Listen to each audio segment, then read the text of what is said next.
Hello everyone, welcome to this video.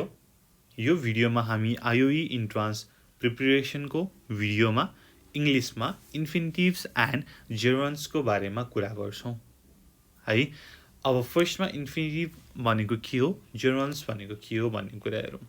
Simply भन्नुपर्दाखेरि infinitives भनेको to plus base form of the verb हो। के हो त भन्दाखेरि टु प्लस वर्ब वान अथवा बेस वर्ब हो है।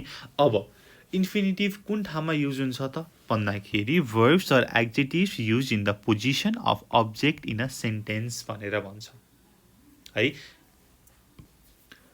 इन्फिनिटिभ भनेको it is a verb that is use in the position of object in a sentence है। हामीलाई सब्जेक्ट वर्ब अब्जेक्ट भन्ने त थाहा छ नि है सेन्टेन्समा हो। इन्फिनिटिभ चाहिँ कुन प्लेसमा आउँदो रहेछ त अब्जेक्टको प्लेसमा आउँदो रहेछ र सिम्पली इन्फिनिटिभ भनेको के हो त टु प्लस वर्ब हो, कुनै वर्ब हो। To sleep, to eat, to run, यस्तै है। ओके, र यस्तै गरी जेरोन्स भनेको के हो त भन्दाखेरि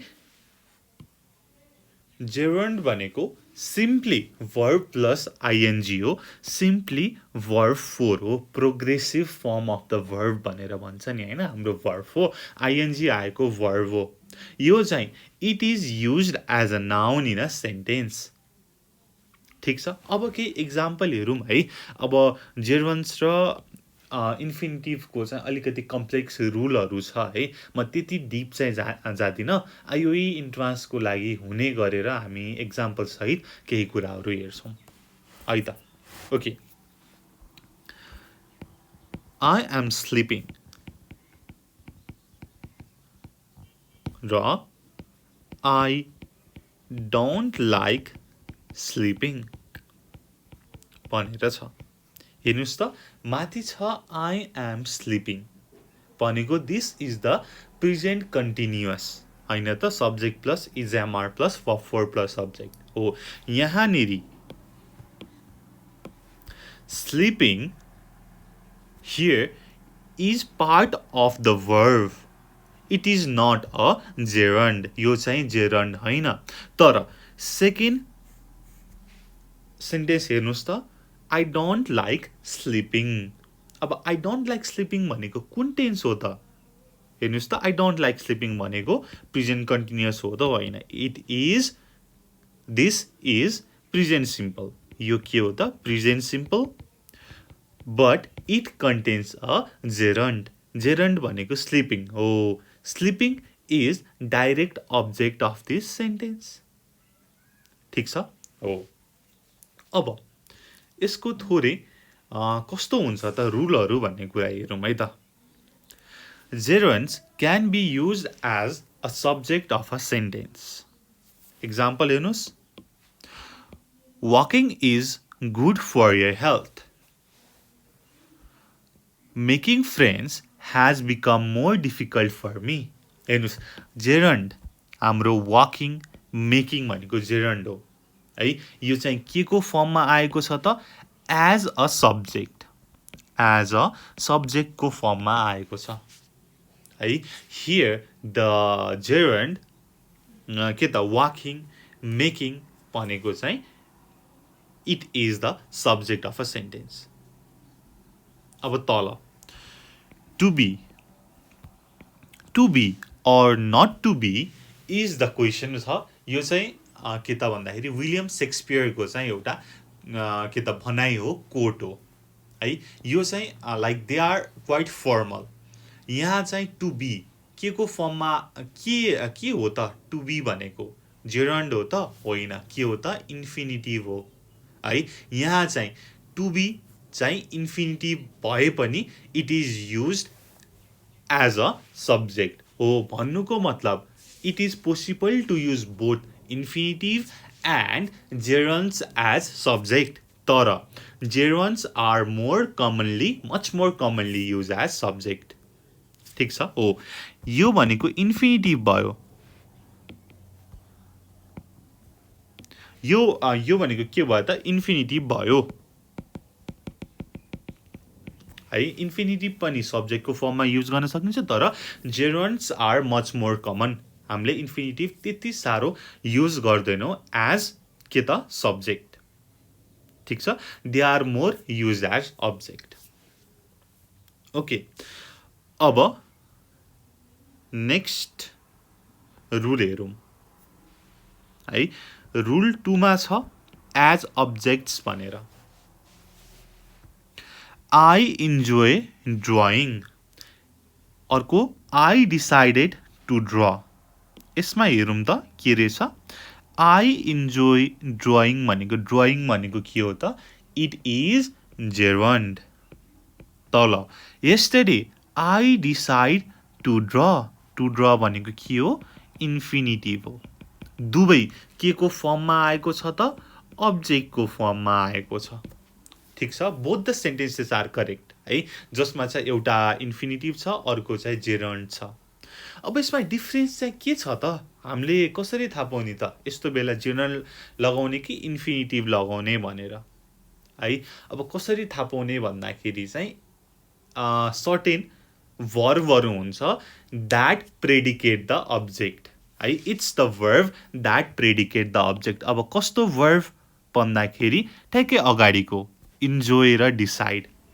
है यसले चाहिँ कुन चाहिँ वर्ब आउँछ त त्यसलाई चाहिँ प्रेडिकेट गर्छ कसैलाई चाहिँ जेनरल चाहिँ लाग्न सक्छ कसैलाई चाहिँ के त इन्फिनिटिभ रिक्वायर हुन सक्छ हो त्यसको लागि चाहिँ यु ह्याभ टु नो केही वर्बहरू जसलाई चाहिँ इन्फिनिटिभ चाहिन्छ हैन त्यस्तै गरी जसलाई चाहिँ जेनरल चाहिन्छ त्यस्तै यहाँनिर मैले केही लेखेको छु अब some verbs that require infinitive भनेको के रहेछ त agree decide deserve expect hope learn need offer plan promise seem wait want यस्तै गरी जेरोन्डलाई चाहिने वर्बहरू के रहेछ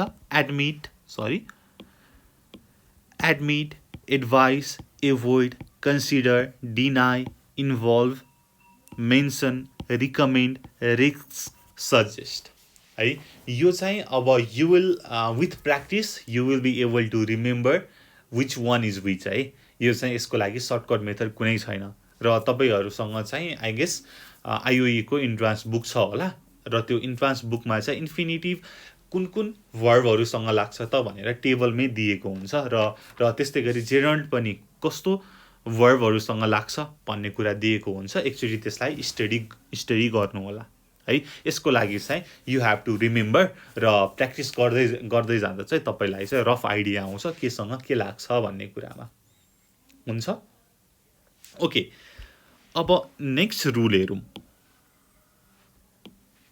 इन्फिनिटिभ्स should be use after many adjectives भनेर भनेको छ अब कस्तो रहेछ त भन्दाखेरि इट इज नट इजी भनेको के हो एग्जेक्टिभ हो it is not easy to graduate from university to graduate is a के त infinitive it is wonderful adjective to have close friends है ठिक छ when you describe something with an adjective and infinitive should follow है यस्तो ठाउँमा जेरोन्ड लगाउनु भयो भने चाहिँ इट विल बी इनकरेक्ट है केही तपाईँले केही कुरालाई डिस्क्राइब गर्नुभयो विथ एग्जेक्टिभ भनेपछि त्यसको पछाडि चाहिँ इन्फिनिटिभ लगाउनु पर्छ जेरोन्ड वुड बी इनकरेक्ट ठिक छ अब तर है हामीले रुल नम्बर 1 मा के भनेका थियौँ त भन्दाखेरि जेनरल चाहिँ सब्जेक्टको रूपमा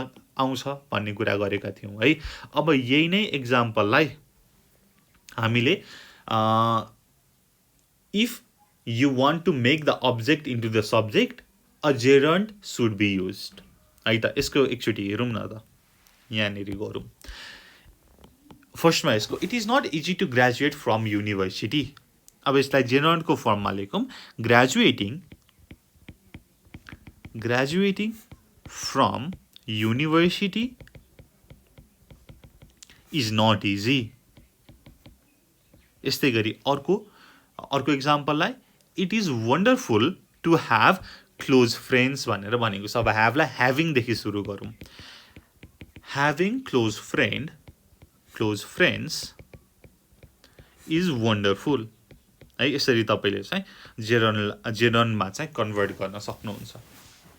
अब तपाईले कसरी थाहा पाउने त इन्फिनिटिभ नै युज गर्ने त भन्दाखेरि यहाँनेरि जब टु प्लस एड्जेक्टिभ आउँछ त्यसपछि इन्फिनिटिभ लगाउने, त्यसपछि एड्जेक्टिभ प्लस इनफ आउँछ त्यसपछि पनि इन्फिनिटिभ लगाउने। जस्तै this dress is too big to wear, this car is too expensive to buy. यस्तै गरी अब इनफको पनि म भन्छु, my child is not tall enough to ride this roller coaster, this rule is useful enough to understand the usages of infinitives. है यसरी गर्न सकियो।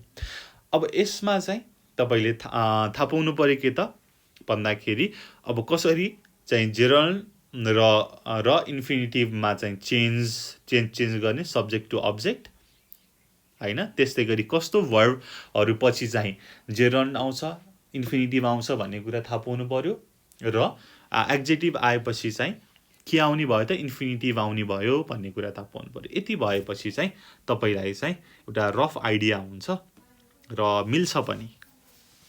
है त एकचोटि मैले यहाँ सानो एउटा एक्सरसाइज लिएको छु, यो पनि हेरिहालौँ।